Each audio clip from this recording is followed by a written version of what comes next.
plays to the game of the new world order. Don't be caught unaware when the heads start rolling. No, it couldn't happen here. I know it wouldn't happen here. But I will not submit to authority of man. I'm alive, I'm awake. This is more than I can take. If you had an open door, would you kill a little more? Listen to the cries of the dead in the wake of the Sudan. Is there no one out there? I see blood in the sands of despair in Africa. Listen to the sound of applause in a chamber full of men selling out their people as they plan their assault on the heart of America. No, it couldn't happen here. I know it never happened here. I will not submit to authority of man. I'm alive, I'm awake. This is more than I can take. And hello, everybody. Welcome to another edition of Double Crossed Radio, coming to you live from Jefferson. And Jefferson is just a place, state of mind, some place that you want to be where you can be free. And that's all it is. And we're free here on Double Crossed Radio. Okay. Last week we had a very successful show. Got a lot of YouTube views. I even had some comments in the YouTube views. Pretty excited about that. And there, once again, after our show, Simon Black, excuse me, he had one of his daily blogs that he writes was dealing with capital controls. Of course, part of capital controls would be elimination of cash from our society, so that the banks would then have a complete monopoly on money. They would have, you wouldn't do any transaction that didn't go through a bank. You could not exchange cash. Barter would become illegal, black market activity. It would become a tool of control of the government, and we were, of course, we're against that very much. That's not to say we're against cashless transactions. I think that things, and we didn't make a big enough excuse me, I got a little froggy voice tonight. We didn't make a big enough statement, I think, last week about there are things, if this was a decentralized system,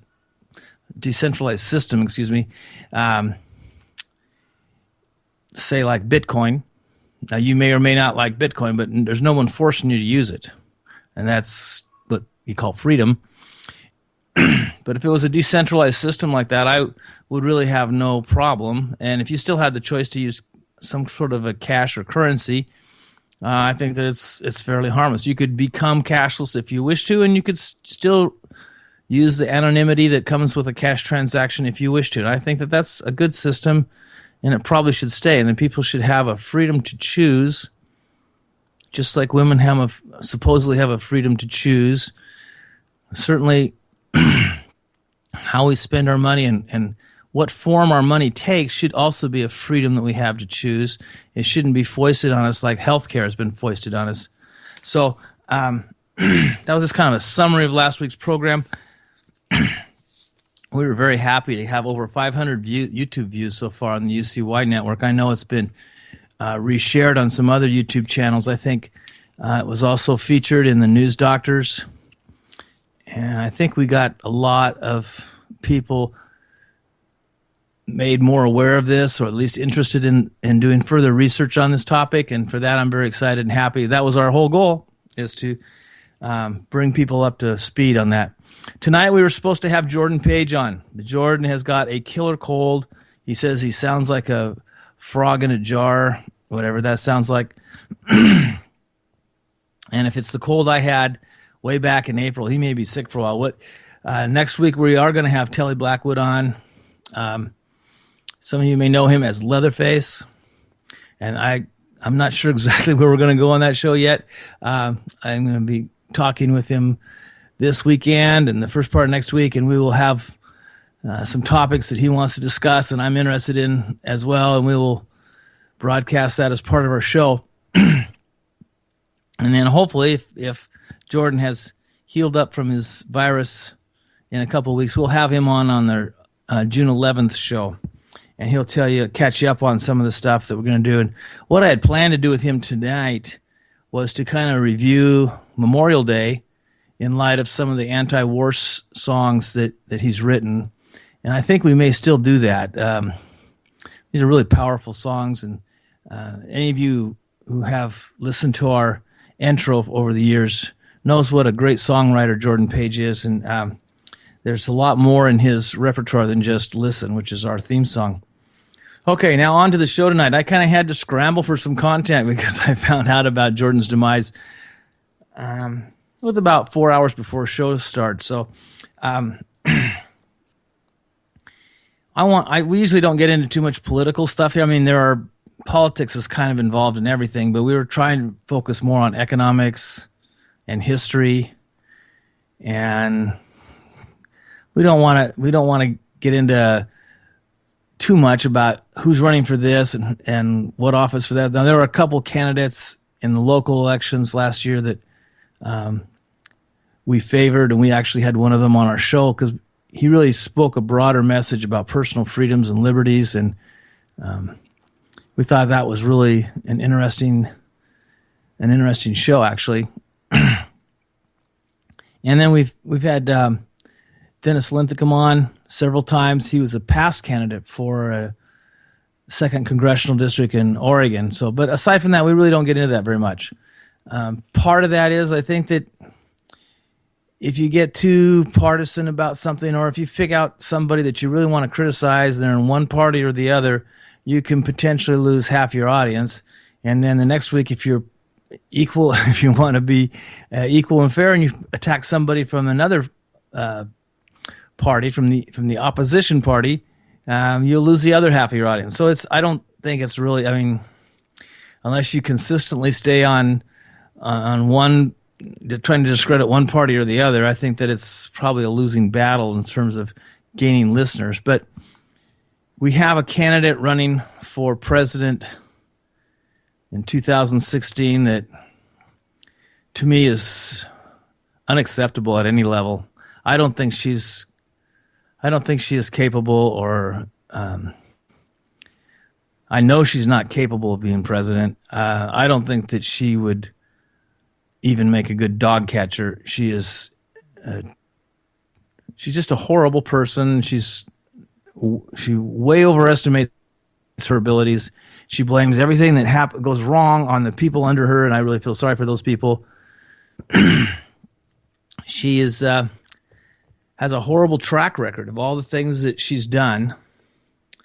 And I thought we'd talk about some of the things that she did during the first Clinton administration. And this would be starting in January of 1993. And oops, I got my notes out of order here. Just a moment. We will put them in order. There we go. The rustling of papers, just to show you this is real. We're not editing stuff out. It sounds as bad here. It probably sounds worse on your end than it does at my end. But this was actually, I have to hand it to Bill and Hillary Clinton, because without them, I probably would not have become savvy politically. I wouldn't have. It started my journey to my agorist standing today. It was, at first I thought it was just something that was typical of Democrats, and later I learned that it was something that was also typical of Republicans. It's just typical of politicians. It's why our founding fathers tried to keep our government power to a minimum, because they realized that it's the power attracts the people who want to use that power for their advantage. As Bastiat once said, that there's two kinds of people in the world: those that are willing to work and earn a living and do so without any qualms. And then there are those that will work if they have to, but would much rather just take somebody else's production for their own. And those are the kind of people that are attracted to a big, powerful government office. They want to be somewhere where they use that privilege and that power for all sorts of under the table donations. Recently, there's been a lot of allegations about the Clinton Family Foundation and how it's just really a political slush fund, or they use it to service private jets so they can fly around the world, as supposedly at the expense of a nonprofit that's supposed to be helping those in poverty. And all it's doing is providing free transportation for Hillary Clinton to go visit her donors out of country who she does their bidding. And it's just amazing that some of these people who contributed a ton of money to this family foundation just happened to be recipients of large arms deals when she was Secretary of State, which I don't know how the Secretary of State pulls those strings, but apparently Hillary is good at one thing, as getting illegal deals done. And then destroying emails. She has a history of that. This isn't her first rodeo with destroying evidence. And back to the story, it's her list of horrible accomplishments started soon after she arrived in the White House. Some of you may or may not be aware of. I mean, some of our audience, you'd probably have to be in your late 50s, early 60s, mid 60s, or maybe even your 70s to have remembered this. I hope we have listeners that are in this age group. But the White House has something that's called the travel office. And what the travel office does is when the president is going to go somewhere, the travel office arranges a charter flight for all the news people so they can arrive at the same place the president is. And they don't do this for free. The news people have to pay their share of the charter. And they pay the person who's the travel office secretary. He pays for the landing fees for the plane. He pays the airline company for the charter of the plane, and he kind of keeps financial records and that sort of thing. That's the travel office secretary. When they took office, Billy Dale was the travel office secretary. Billy Dale had served 7 presidents prior to the Clintons. He served 7. This is that includes. Let's go backwards from the Clintons. There was George Herbert Walker Bush, Ronald Reagan, Jimmy Carter. Let's see. Oh, the Republican guy that was a representative from Michigan. I forget his name. He was very forgettable. Richard Nixon and LBJ. And one of the things that had happened is that during the campaign for the presidency, the Clintons needed to fly around the country to campaign for the office. And what they did is they received free travel from a company called Worldwide Travel. And the owner of that company was a woman named Catherine Cornelius, who just happened to be a cousin of Bill Clinton, which there's nothing wrong with that. There's nothing wrong with that at all. But all in all, the travel expenses that they ran up in this campaign exceeded $1 million. And in 1992, $1 million was real money. Thank you, Jules. Yes, President Ford. Very forgettable man. Although I say the people at Saturday Night Live made heyday of his clumsiness and falling down, whatever. Chevy Chase he was great impersonations of him. Anyway, back to the story. In 92, I would say that $1 million is probably worth maybe $10 million. Nah, it's not too much. It'd be multiple millions of dollars in today's money. Maybe $8 million today. I don't know. So, one of the things that they needed to do, there were some campaign election finance rules, and they had violated them by this company had provided more than they were allowed to donate. So they had to kind of get cash for services and things like this. And they didn't want all this coming out, and they knew they had to give him something or they were going to complain. And even though that she was his cousin, she needed to be paid somehow. So they decided they would give her, or they provide her with this job as the travel office head. And as travel office head, Miss Catherine Cornelius, she could have all the charter jets that the press would take be provided by her company, Worldwide Travel. Gee whiz. And that still would be legal. There wasn't any law against it at that time. And so she could harvest a lot of money off of the press, who would then be forced to use her services, her travel services, for where they were going. Now, I want to make sure. I think. Okay. Now, only problem was there was somebody that already had that job.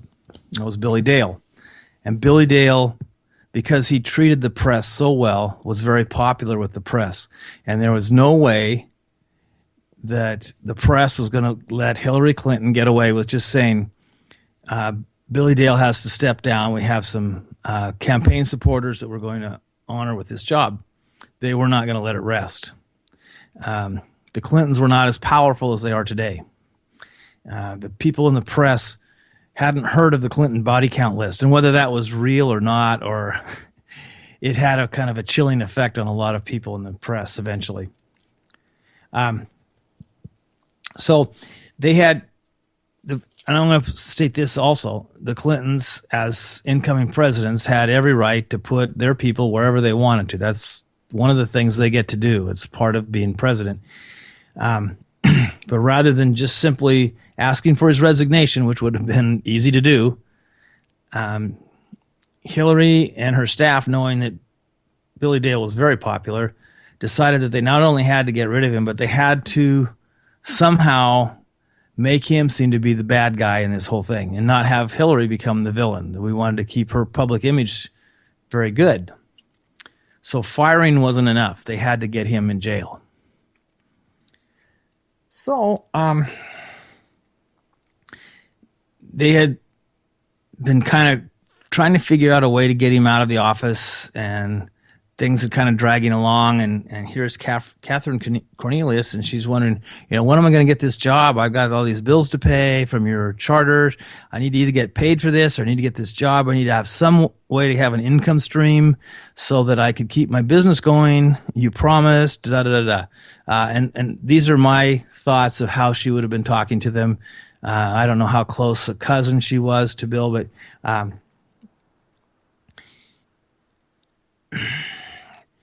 just know that she needed to have this happen, and the Clintons weren't sure how to do it. So anyway, Hillary was the person kind of put in charge of getting rid of Billy Dale, and what she did is she kind of framed him into committing a crime where there was no crime. She said that he committed crimes that he didn't commit. Oh, we have a caller. Cool. We're going to take this call. I have to add it to the call. There we go. And welcome, caller. You're on the air. Can you hear me? Yes. Okay. Who am I talking with tonight? This is Ralph Robertson. Well, Ralph, good to have you on our show. What did you want to add to my story I'm telling tonight? Well, I'm not sure that I'm on the right call. Is this the call for the Geoengineering Watch? No, you're on the wrong one. Okay. Sorry, but if you had any information about the Clinton administration in the 90s and the firing of Billy Dale and the White House travel staff, you could make that comment. Yeah. Sure don't. Okay. Well, thanks for calling anyway. You bet. Okay. Bye. Bye. Okay, so Billy Dale had all these charges put up against him for embezzling money, and it started out as being inappropriate accounting, And the thing that led to the inappropriate accounting was that when he would go with these planes and the press secretaries, when they would land at an airport, they'd have to pay a landing fee. I mean, every municipal airport in the world, or municipal or whatever, whoever owns it, charges the planes that land there a fee to land. And he found it a lot more convenient just to carry cash. And that's kind of familiar. Back last week, we were talking about a cashless society, and there were some things that cash just was a better way to pay. Well, this was a better way to pay. The news people came on the plane. They had their travel allowances. They paid him. They took their seats. They flew to where they could do. He took the money out for the landing fee. He deposited the rest in his travel office thing when he got back. He kept records. They were just kind of hard to decipher. People that didn't know how that worked. So he got charged with embezzling money, and they just kept on piling on charges. They sicked the IRS on him. They were using the IRS to persecute him, and that's another crime of the Clinton administration. And it wasn't just the Clinton administration; it was Hillary Clinton, who's now running for president. And when this was very expensive for him to defend himself, he went bankrupt defending his name, just so you know. And then eventually the U.S. government reimbursed him for the monies he spent defending his name. But when he did come to trial, he was acquitted by the jury in under 2 hours. The jury decided that what had been done to Billy Dale was incredible injustice. But the IRS kept coming after him, and they eventually gave up on their investigation because they could find no credible evidence that he had committed any crimes. And this was by the end of 1993. So this started way back in January, and by December, he was cleared. He had lost every cent he had, and it took him about 3 years to have his money reinstated by the government or reimbursed. And that took an act of a federal judge to order them to repay the money because the Clinton administration was not going to do it. So they had to do that or be charged with contempt of the court and be put in jail. It got to that. But anyway, during this time, some of the information that would leak out from different persons, they were subpoenaing evidence from different personnel within the White House. And one of the guys that was kind of knew what was going on was a man named David Watkins. And he had some reports from Vincent Foster's office. This would be the Vincent Foster that died while serving as special counsel to the president. And supposedly he killed himself and then transported his body to Fort Marcy Park, where it was found after walking. So the whole story of how it happened just couldn't have possibly have happened the way it happened. And by the way, if you want to read an incredible book about this, it's The Mysterious Death of Vince Foster by Christopher Ruddy. It's very, very interesting. When I read it, I couldn't put it down. Very credible author. Christopher Ruddy is a great investigative reporter. He's a very good writer. It's very interesting. He does a timeline, easy to understand. But it's pretty obvious that Vincent Foster may have killed himself, but he didn't do it in Fort Marcy Park. That's for sure. And you should read the book. You want to know more about that. But anyway, Vincent Foster had said that the First Lady had inquired about the travel office and why action wasn't being taken, and that they should be fired immediately and out of here by the end of the day is what she said. Let's see. And then, let's see. I don't know who Mac is, but also Lorraine Bowles, she was the deputy press secretary, noted that she had heard Susan Thomas's. Now Susan Thomas's was also part of some of the cronies that she and her husband were involved in the film industry, I believe. But she's heard her say, went to Mac, Hillary wants these people fired, Mac wouldn't do it.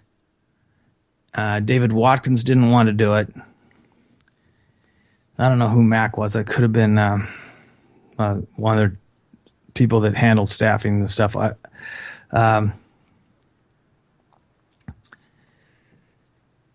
This is David Watkins had a handwritten note that said, Patsy Thomason comes back to the office, that'd be his office, says bumped into Hillary and she's ready to fire them all that day.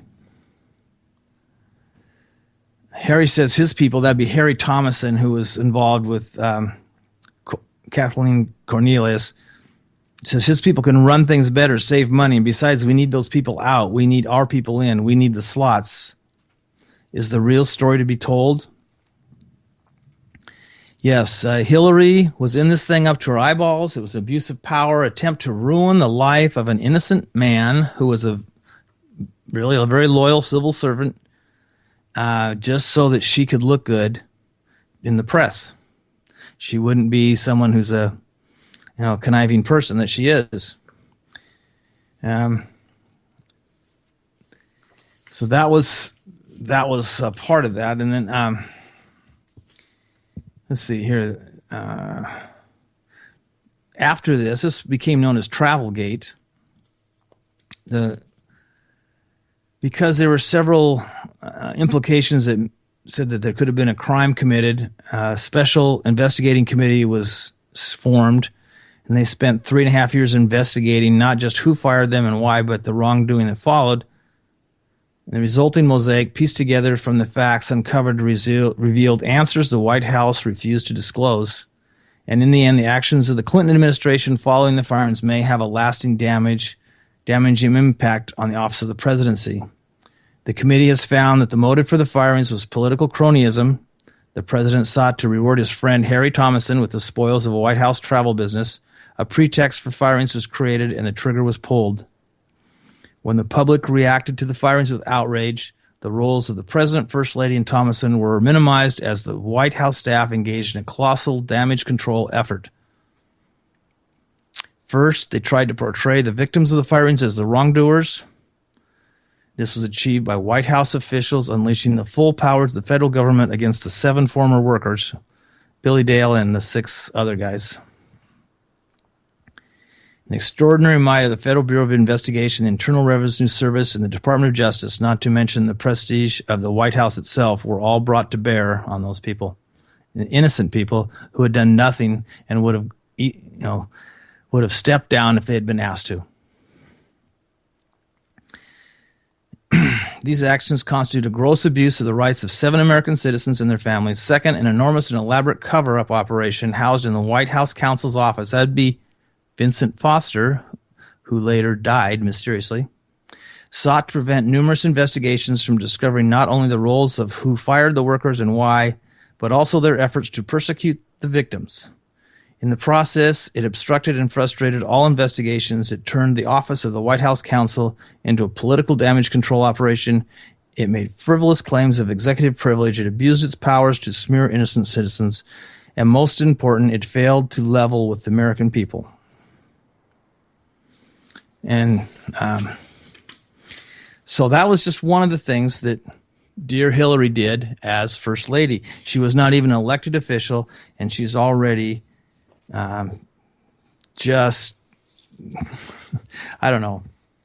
She was just doing horrible things to innocent people to try and maintain her image, and she didn't care who she walked over and whose lives she ruined to do it.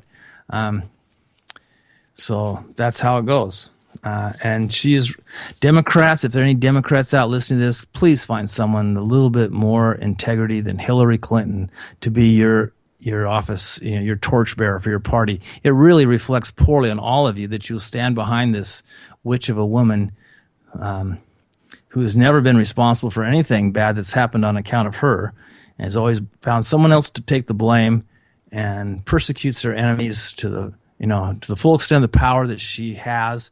This is a woman that got fired from the Watergate Committee for lying, for writing.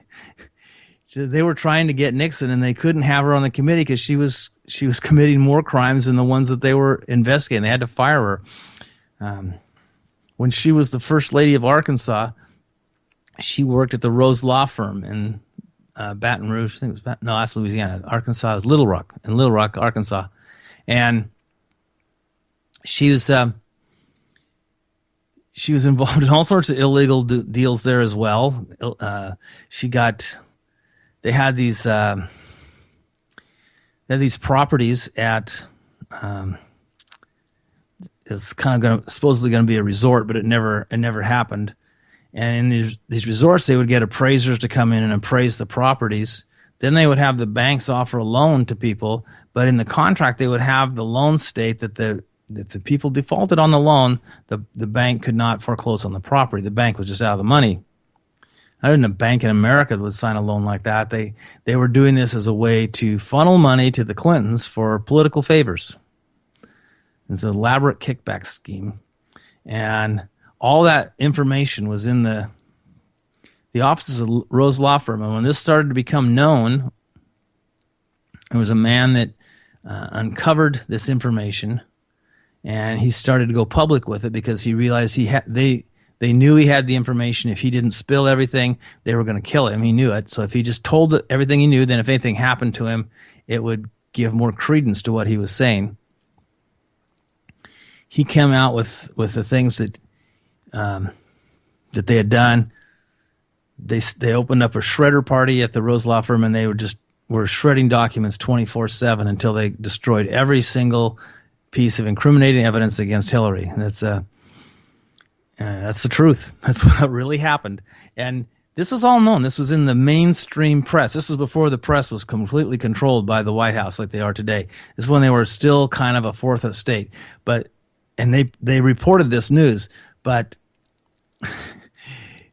the people in America were already too dumbed down. There's just too much fluoride had flowed through their brains, and they just couldn't put these things together. They couldn't realize what an evil people the Clintons were and how they were up to their necks in all sorts of criminal activities. Okay. One of the other things, we talked briefly about this a few weeks ago. One of the other thing that Hillary was involved in is when she came into the office as First Lady, she said she was not at all happy with her husband. I mean, she knew what kind of a philandering jerk he was. But she said she wanted domestic policy, that he could go and do whatever he wanted to do. She just wanted control of domestic policy. So they made that kind of a deal. And one of the things that she started to design is she thought it'd be a much more organized and orderly way to distribute vaccines, to have the federal government buy huge quantities of it because they'd be able to receive those quantities, purchase them at a discount because of the large volume that they were buying. And they would store them in a centralized location. And for some reason, they chose New Jersey, which is only about 3,000 miles away from Oregon, but the Pacific Coast. But it was centralized to Washington, I guess, to the people on the East Coast. Maybe it was population-wise, it was centralized. I don't know. But they probably was a warehouse that was owned by one of their campaign contributors, because that's how they roll. And anyway, what happened during this time is they bought up so many vaccines, that the state health organizations and the private doctors who would normally buy vaccines for their patients weren't able to obtain any vaccines. It was all stored in this big warehouse in New Jersey. And then, because they put all their eggs in one basket, I guess they had an electrical storm and the power went off and the refrigeration broke down and all the vaccines were ruined. All of them. And there was a whole year where there was no vaccinations. There were no vaccines for children. So, and that was Hillary's deal, but she blamed it on other people, said it was somebody else's fault. It's always somebody else's fault with them. Just to let you know, though, there were a lot of people who were really objecting to this from the beginning. One of them was Senator Dale Bumpers, and he was a Democrat senator from Arkansas. He was a close friend of both Bill and Hillary Clinton. And he said of the administration's plans for ordering, storing, and distributing vaccines that they were indescribably complicated, which is kind of like any federal program. It's, it's almost like they have to justify their existence by the number of pages in the regulations ruling how their conducts and whatever. This was in the midst of her trying to push a national healthcare system. And one of the things that happened is they had seen how poorly they had been able to administer this vaccination program. And this one senator who was Dan Coates of Indiana, who was a Republican, said, if we can't run a vaccine program for children, how are we going to run health care for everything else? And those arguments were very effective. Nobody really wanted. This was once, and healthcare still is a great percentage of our economy, and you can tell today how poorly the federal government, is managing the national healthcare program. And this is with the age of computers and everything else that's supposedly making it more efficient. You can imagine how inefficient it would have been 25 years ago. Well, anyway, eventually this is a decision that probably wouldn't be made today, but they decided that this was just too expensive. It was a failure. They needed to end the program, return to the original way they used to do this. But the Clintons weren't done yet. One of the reasons this failed was that the vaccines were not able to withstand this temperature differential and the conditions not being just right. So they put a mandate out to the vaccine manufacturers that these vaccines had to be full of, the viruses had to be at a greater strength so they wouldn't die so easily. Well, this is not a good idea. This is not a good idea at all. And so anyway, they are making the vaccines with stronger viruses. So, they realize that's not going to be a good deal. And so what are they going to have to do? They have to put more carrying agents in there, like increase the concentration of mercury and other things that are toxic to the viruses and also toxic to us, and make those vaccines. Those are the things, the adjuvants, those are the things that make vaccines dangerous now. These are not the vaccines that you and I got when we were children. These are much more dangerous to the health of the children that are receiving them. And the adults too. They are full of stuff that isn't good for us. And not only that, they now bundle these vaccines and they give them 4 or 5 at a time. Sometimes up to 8 vaccines in one shot. Well, this is all because of Hillary's bungled centralized command and control vaccination program in 1993. Thank you, Hillary. And all these children that are dying and getting autism and whatever, because there's a small percentage of the children will have an adverse effect of this, and it's irreversible. All of those things which never ever used to happen at all. I mean, autism used to be less than 1 in 10,000 people would get it. Now it's less than 1 in 50. And they said that by the year, I forget what the year was. I think it was like 2025, that 1 of 2 children will develop autism. Vaccine may not be the only factor. And certainly we don't know the exact causes of, but there seems to be some empirical evidence which would lead us to believe we should do some more investigation on it. So here's to hoping that happens. But remember that a lot of the problems we're having with vaccinations today are a result of Hillary Clinton's failed program in 1993. So electing people, giving people like this power, it has consequences, and it really makes a difference. And she needs to be stopped now, before she gets in there a Republican versus a Democrat, because then they can just make it all partisan politics politics. Remember, Bill Clinton he was probably one of the most corrupt presidents we've ever had, and he was reelected. Once you get into that seat of power, it's pretty hard to get him out of there. And he did, and he was impeached, and he still skated through and did a second term. So, let's see. Now, we still have time for one more Hillary story. This is actually kind of addendum to the vaccination story.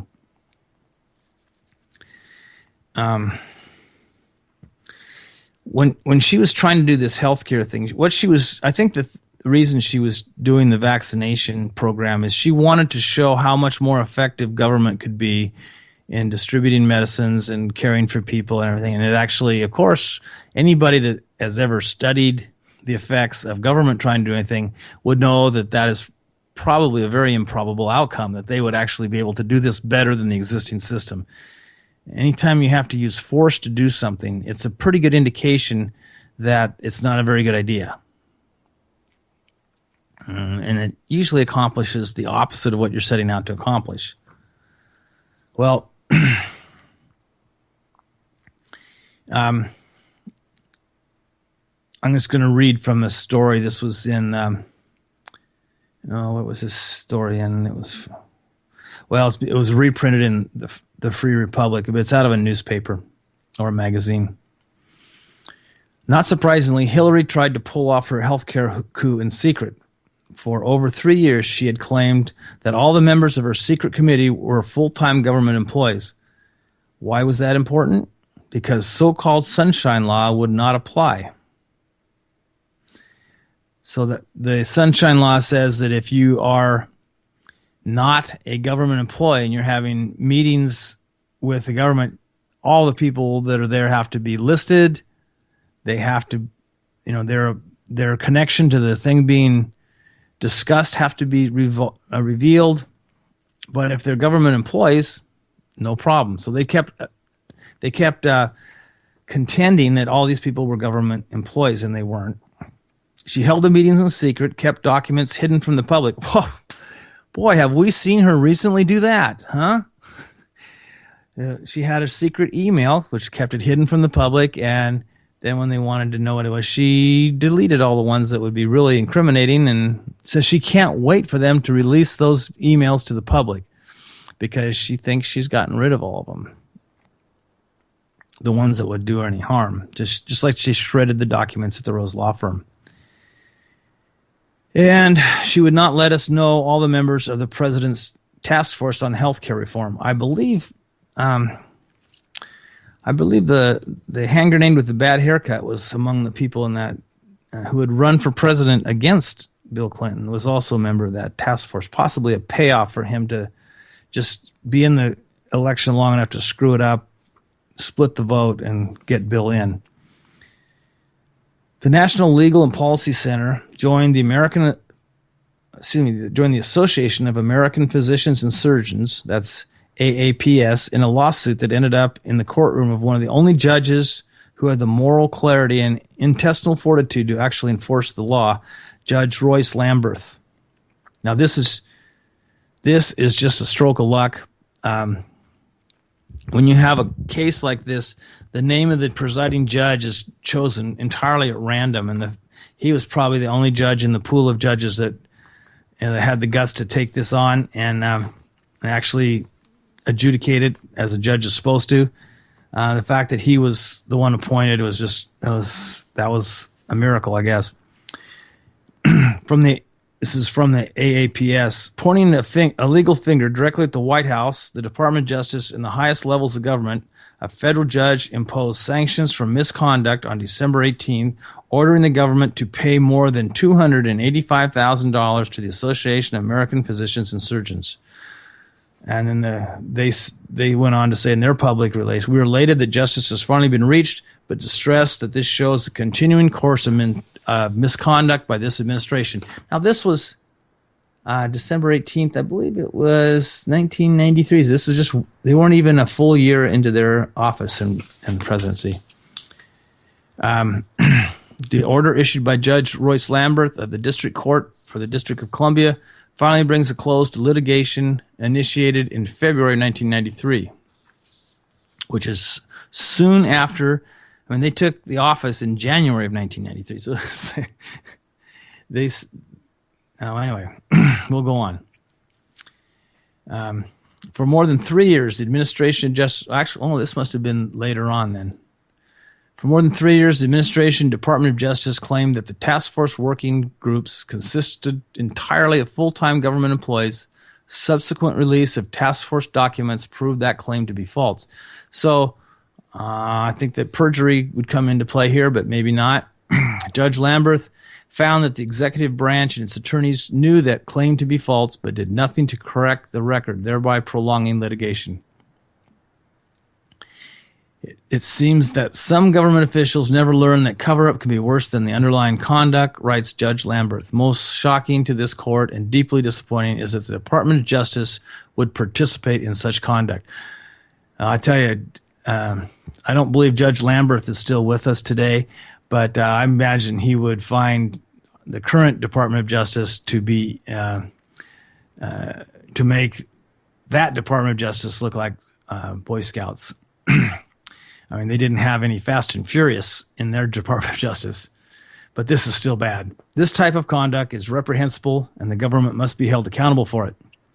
Judge Lamberth squarely places the blame on the White House and its lawyers, including Vincent Foster. And he's quoted here. It is clear that the decisions here were made at the highest levels of government, and the government itself is and should be accountable when its officials run amok. These were no rogue lawyers here misleading the court. The court agrees with plaintiffs that these were not reckless and inept errors taken by bewildered counsel. The executive branch of the government, working in tandem, was dishonest with this court, and the government must now face the consequences of its misconduct. And this was just before Vincent Foster shot himself. And there's something in here where they were being, all this was coming up on the news, and they were getting hammered by it. And here it is. Clinton campaign donors who stood to benefit financially from Hillary's plan illegally took part in the task force, and that was including the hand grenade with the bad haircut. It's a dubious proposition that Magaziner could have lied without Hillary's advance knowledge. Webster Hubbell states in his new book, I think the beginning of Vince's downturn was when the Health Care Task Force was sued. Hubbell asserts that Hillary snapped at Foster, fix it, Vince. And I imagine she said, God damn it, fix it, Vince. You fuck up. That's more like how she talks. And sorry if I offended anybody with my language, but you have to be true to the person, and she is that kind of that's how she talks. So anyway, Hillary always just had somebody else to blame on this and whatever, and Vince Foster had all sorts of notes and records of all this, which he kept in his diary. When he did kill himself, or if he was killed, his office, this would be the District of Columbia Police Force, wanted to come in and search his office for evidence. They were barred from coming in by Bernie Nussbaum, who was aware that this diary existed, and he was scouring the office trying to find it because it had information in there that would have been very damaging to Hillary Clinton, and they didn't want that information out in the public, so they had it locked up, and he was in there for I think over 14 hours or something like that. I might have the number of hours wrong. I know he was in there for a long time. There were also things in there about the travel office firings. Vince Foster was involved with covering that up for Hillary, and they had to get all those documents that painted her in a bad light. They had to get them all destroyed, just like they had to get all the emails destroyed.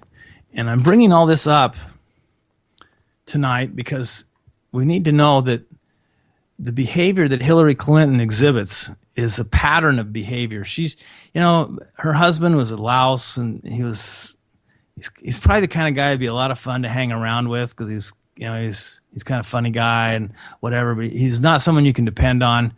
But he got her into the White House, albeit as the first lady, but it was the most power she was ever going to get on her own because she's a criminal. She got kicked off of the Watergate committee because she committed crimes. She was all over the, what they call it, it wasn't Watergate, whatever that resort was scandal. She was the lawyer that wrote all those crappy contracts that were not really legal contracts that screwed the banks, supposedly, but really were just a vehicle for the banks to give money to people that could then donate the money to the Clintons. So they would take out loans on these properties through the banks. Then they would donate money, the legal limit to the Clintons for their reelections. And that's how they raised money. And the banks would then, some of them would fold, whatever. Jim McDougal was in on that, Jim Guy Tucker. There was a lot of guys that were involved in this. It's just how they roll. The Clintons do everything illegally. They might have been connected to a Arkansas mafia. They certainly did a lot of. There's also the story of John Huang. He was. I don't even think he was a government official, but he may have worked in. No, wait a minute, that's not right. He worked in an under office thing in the Department of Commerce. Excuse me. He wasn't even a U.S. citizen. He had a position, kind of a low-level position at the Department of Commerce, and he was constantly taking files. These are secret files, making copies of him and faxing them. He would go across the street to a coffee shop and fax them to the Chinese embassy. And he was a frequent visitor to the White House. And the White House denied that he was there, saying that was a different John Huang. So apparently there were two John Huangs. And I don't know. I think I made a kind of a really bad joke one time that it just all this was proving was that two Wongs don't make a white, and that was considered racist, I guess. But I thought it was funny. Anyway, yes, Whitewater was the name of the resort that never happened.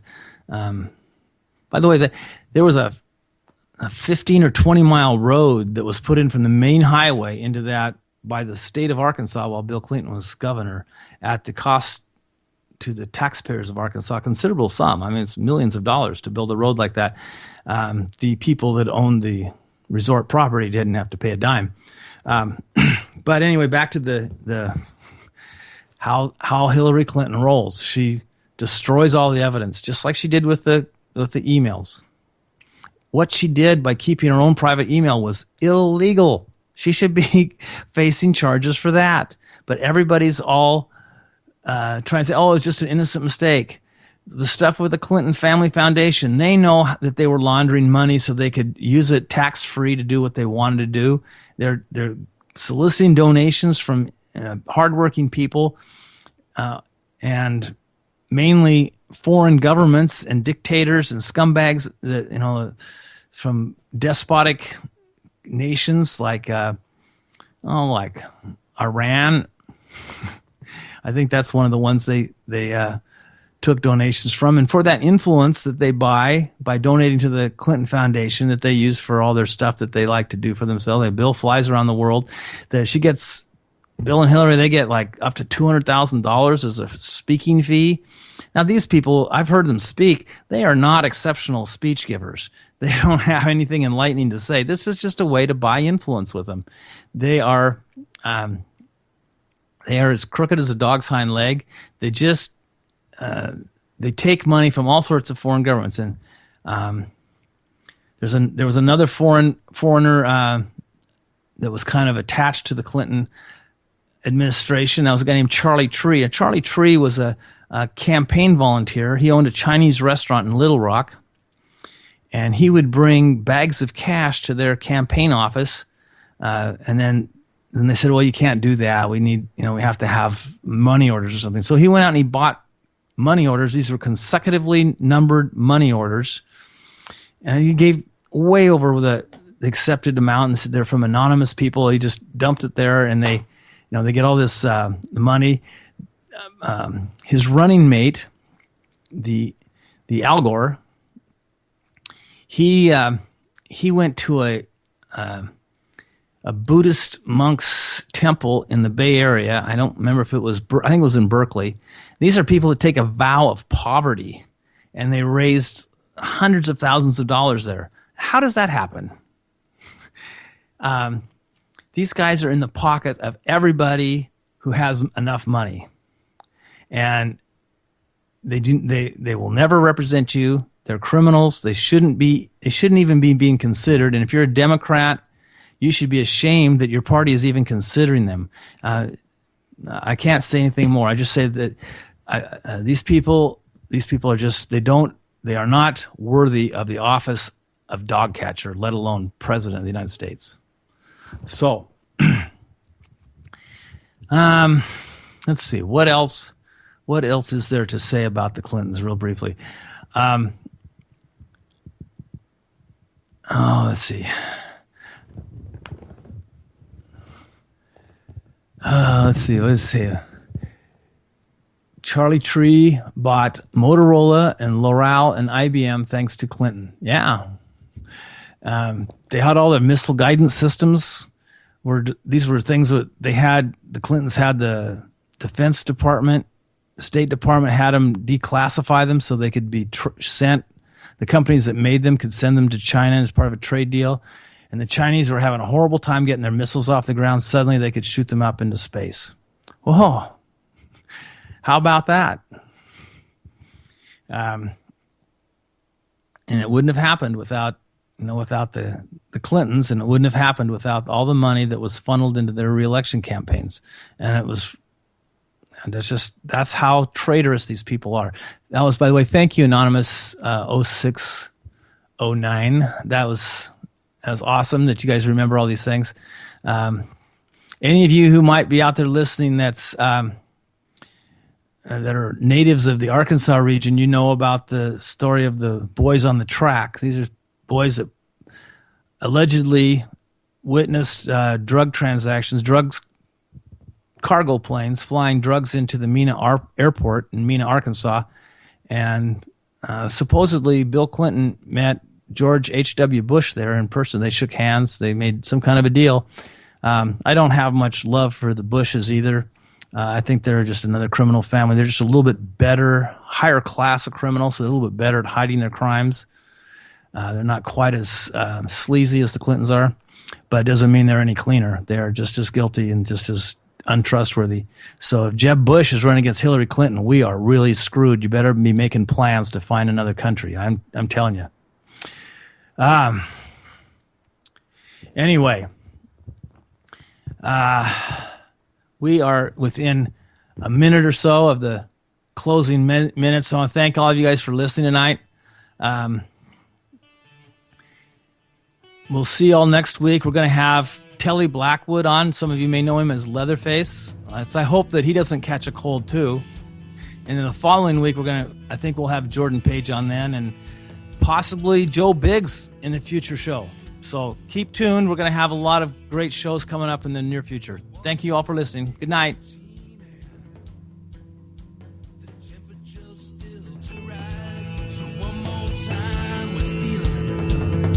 You're bound to break.